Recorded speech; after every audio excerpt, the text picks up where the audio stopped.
Aditi Patil madam, शाळेच्या सचिव doctor madam, उपस्थित मान्यवर, पाहुणे, माझे सहकारी शिक्षक आणि माझ्या प्रिय विद्यार्थ्यांनो, आज आपण साजरा करत आहोत तो दिवस केवळ एक तारीख नसून तर आपल्या देशाच्या आत्मसन्मानाचा, स्वातंत्र्याचा आणि संविधानाचा गौरवाचा महोत्सव आहे. 26 जानेवारी 1950 रोजी आपला देश खऱ्या अर्थाने सार्वभौम, लोकशाही, समाजवादी, धर्मनिरपेक्ष आणि गणराज्य बनला. हाच तो दिवस जेव्हा आपल्या देशाला स्वतःची ओळख, स्वतःचे संविधान आणि स्वतःचा अभिमान मिळाला. स्वातंत्र्य आपल्याला सहज मिळालेले नाहीये. त्यासाठी हजारो देशभक्तांनी, हजारो वीरांनी आपल्या प्राणाचं अर्पण केलेलं आहे. हजारो देशभक्तांनी तुरुंगवास सहन केलेला आहे. त्यामध्ये अनेकांची कुटुंब उद्ध्वस्त झालेली आहे, पण तरीही त्यांनी देशासाठी आपला संघर्ष कधी सोडला नाही. त्यामुळेच आज आपण पूर्ण मोकळ्या आकाशात फिरतो, हे त्या वीरांमुळेच.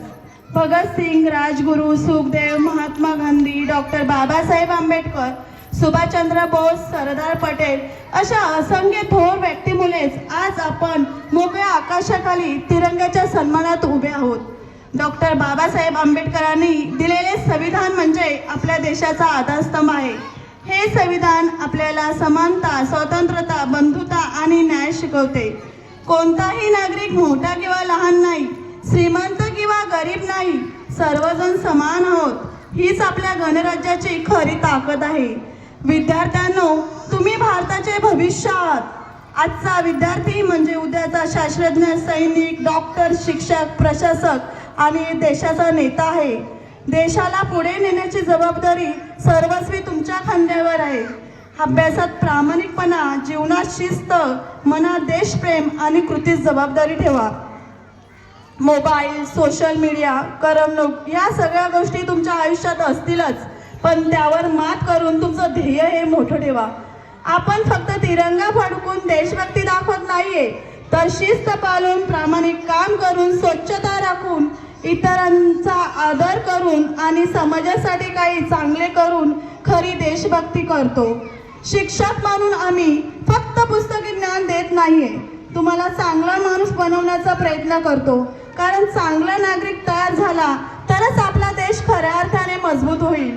चला तर आजच्या त्या पवित्र दिवशी आपण सर्वांनी एक संकल्प करूया की मी एक देशाचा भारतीय नागरिक बनेन. मी माझ्या देशाचा मान उंचावेन. मी कधीही देशाच्या एकतेला आणि सन्मानाला तडा जाऊ देणार नाही. शेवटी एवढेच म्हणेन, आपला भारत देश विविधतेत एकता असलेला महान देश आहे. या तिरंगाखाली आपण सर्व आहोत. हिंदू, मुस्लिम, शीख, ख्रिश्चन, बौद्ध, पण आपण सर्व आधी भारतीय आहोत. आणि अशा या माझ्या भारत देशाचा मला अभिमान आहे.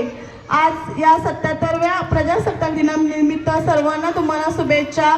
जय हिंद, जय महाराष्ट्र.